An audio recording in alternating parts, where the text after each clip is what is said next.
नमस्कार। एक बार फिर हम एक महत्वपूर्ण टॉपिक के साथ बौद्ध धर्म की महत्वपूर्ण शिक्षाएं। देखिए, बौद्ध धर्म महात्मा बुद्ध इसके संस्थापक माने जाते हैं और गौतम बुद्ध का जो जन्म हुआ था 563 ईस्वी पूर्व में नेपाल के तराई में स्थित कपिल वस्तु के लुम्बिनी गांव में हुआ था, शाक्य क्षत्रिय कुल में। इनका बचपन का नाम सिद्धार्थ था, इनका गोत्र गौतम था। शुद्धोधन माता पिता के नाम पिता थे। माता महामाया कोल्य वंश की राजकन्या का देहांत होने के बाद इनकी मौसी गौतमी ने इनका लालन पालन किया। और 4 घटनाएं ऐसी थी जिनको देखकर इन्होंने ग्रह को त्यागा था। जर्जर शरीर वाला मर्द व्यक्ति, रोगी व्यक्ति, मर्द व्यक्ति और प्रसन्न मुद्रा में सन्यासी। और यहीं से बाहर निकलने के बाद जब निरंजना नदी के तट पे 35 वर्ष की आयु में इनको ज्ञान की वैशाख पूर्णिमा के दिन ज्ञान की प्राप्ति हुई और एक प्रकार से बौद्ध धर्म के इन्होंने शिक्षाओं का प्रचार किया। क्या थी वो शिक्षाएं? देखिए, 4 आर्य सत्य, अष्टांगिक मार्ग, प्रतिते समुत्पाद, निर्वाण, कर्मवाद, क्षणिकवाद, पुनर्जन्मवाद। इनमें से 4 नीचे वाली हमने एक वीडियो पहले जारी कर दिया था। आज हम 4 आर्य सत्य अष्टांगिक मार्ग की बात करेंगे। देखिए, महात्मा बुद्ध ने अपना जो पहला उपदेश दिया था सारनाथ, ऋषिपत्नम,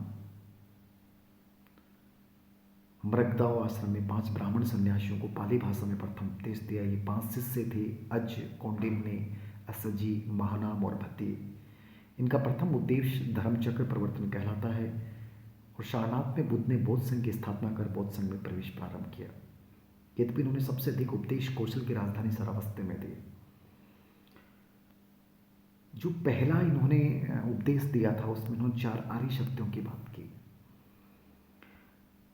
बौद्ध धर्म में जैसे त्रिरत्न की जब हम बात करते हैं तो त्रिरत्न में बुद्ध, धम्म और संघ आते हैं, लेकिन जब 4 आर्य सत्यों की बात करते हैं तो महत्वपूर्ण रूप से उन्होंने बताया पहला दुख, कि संसार में सब कुछ दुखमय है।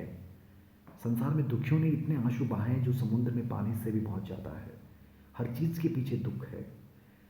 फिर दूसरा इन्होंने बताया दुख समुदाय। दुख समुदाय उन्होंने कहा कि दुख तो है लेकिन दुख का कारण भी है। जैसे दुख का कारण अविद्या है, अर्थात हम अपने वास्तविक स्वरूप के बारे में मिथ्या धारणा धारण कर लेते हैं और अविद्या से तृष्णा उत्पन्न होती है। ठीक है, अविद्या से एक प्रकार से उन्होंने द्वादशी निदान माना, जिसको प्रत्यय समुत्पाद कहा है। अविद्या का कारण संस्कार है, संस्कार का कारण विज्ञान है, विज्ञान का कारण नाम रूप है, नाम रूप का कारण षडायतन है, षडायतन का कारण स्पर्श है, स्पर्श का कारण वेदना है, वेदना का कारण तृष्णा है, तृष्णा का कारण उपादान है, उपादान का कारण भव है और भव का कारण जाति है और जाति का परिणाम जरा मरण है। तो हर दुख के पीछे कोई ना कोई कारण है और मनुष्य को ये अनंत दुखों के सागर में पहुंचा देते हैं।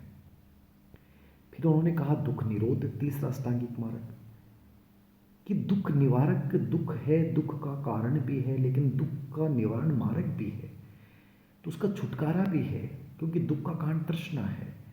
अतः विद्या की प्राप्ति होती है, तृष्णा समाप्त हो जाएगी। तो दुख के अनंत के उपाय भी हैं।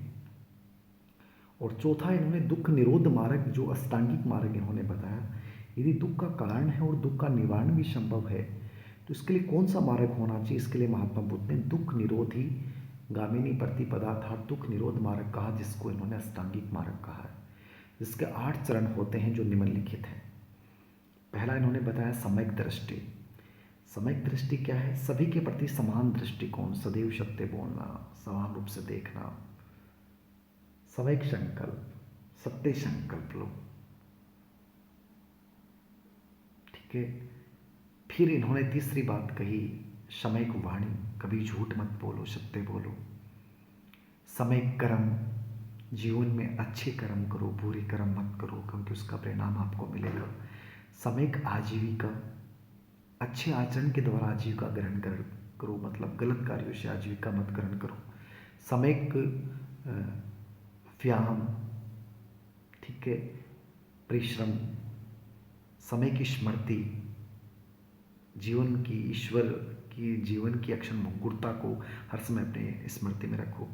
और समय की समाधि, अपने आप को एकदम से शून्य की स्थिति में ले जाना। तो ये अष्टांगिक मार्ग थे, याद रखना। एक शब्द आता है मध्यम मार्ग। क्या था? अष्टांगिक मार्ग को ही मध्यम मार्ग या मध्यम प्रतिपदा भी कहते हैं। यह मार्ग का मतलब होता है दो अति के बीच का मार्ग। जैन धर्म कहता है कि अत्यधिक शारीरिक कष्ट करो, अत्यधिक, जबकि चार्वाक दर्शन कहता है कि सब कुछ सुख भोगो। तो इन दोनों के बीच का मार्ग, इन दोनों स्थितियों का ही निषेध है। बुद्ध ने तो अत्यधिक तपस्या का विधान किया और नहीं अत्यधिक भोग विलास का। वास्तव में उन्होंने भोग और त्याग के बीच का मार्ग अपनाया। इस प्रकार बुद्ध मध्यम मार्ग के प्रतिपादक थे। तो ये याद रखना है। इसी प्रकार एक पंच स्कंद की अवधारणा भी आती है। पंच स्कंद क्या था? पंच स्कंद का मतलब था कि रूप वेदना, ठीक है, रूप वेदना, संज्ञा, संस्कार और विज्ञान। रूप वेदना, संज्ञा, संस्कार, विज्ञान को उन्होंने क्या कहा? पंच स्कंद। और पंच स्कंद का निरोध ही दुख का निरोध है। ये भी इनका एक महत्वपूर्ण विचार था। बोधिसत्व क्या होते हैं बौद्ध धर्म में? 10 पारमिताओं का पूर्ण पालन करने वाला बोधिसत्व कहलाता है। बोधिसत्व जब 10 बल या भूमियों, मुदिता, विमला, दित्य, अचिस्मति, सुदर्जया, अभिमुखी, दुर्गम्मा, अचल, साधुमती, धम्मेका को प्राप्त कर लेते हैं, तब बुद्ध कहलाते हैं। बुद्ध बनना ही बोधिसत्व जीवन की प्रकाष्ठा है। इसी पहचान को इन्होंने बोधि ज्ञान नाम दिया है। ठीक है, अष्टांगिक मार्ग की हमने चर्चा कर ली। इसका एक अर्थ एक बार दोबारा देख लें डिटेल्ड में। समयिक दृष्टि का मतलब वस्तुओं के यथार्थ स्वरूप को जानना। समयिक संकल्प का मतलब है आसक्ति, द्वेष और हिंसा से मुक्त विचार रखना। समयिक वाक का मतलब है सदा सत्य व मृदु वाणी का प्रयोग करना। समयिक कर्मांत का मतलब है अच्छे कर्मों में संलग्न होने और बुरे कर्मों का परित्याग करना। समयिक आजीविका का मतलब है विशुद्ध रूप से सदाचरण से जीवन यापन करना। समयिक व्यायाम का मतलब है अकुशल धर्मों का त्याग और कुशल धर्मों का अनुसरण करना। समय की स्मृति है कि वस्तुओं के वास्तविक स्वरूप के संबंध में सदैव जागरूक रहना। और समयिक समाधि का मतलब है चित्त की समुचित एकाग्रता ही समयिक समाधि है। तो ये जैन धर्म की प्रमुख शिक्षाएं थी, आपको याद रखना है। इसके अलावा अनिश्वरवादी है, अनात्मवादी है, पुनर्जन्म में विश्वास रखता है। ठीक है, ये प्रमुख थी इनकी शिक्षाओं में। महत्वपूर्ण रूप से याद रखना, निर्वाण जीवन का चरम लक्ष्य है। तो अष्टांगिक मार्ग और 4 आर्य सत्य को आप स्पेशली अपने जहन में जरूर रखिएगा। ये सबसे इम्पोर्टेंट पार्ट इसका माना जाता है।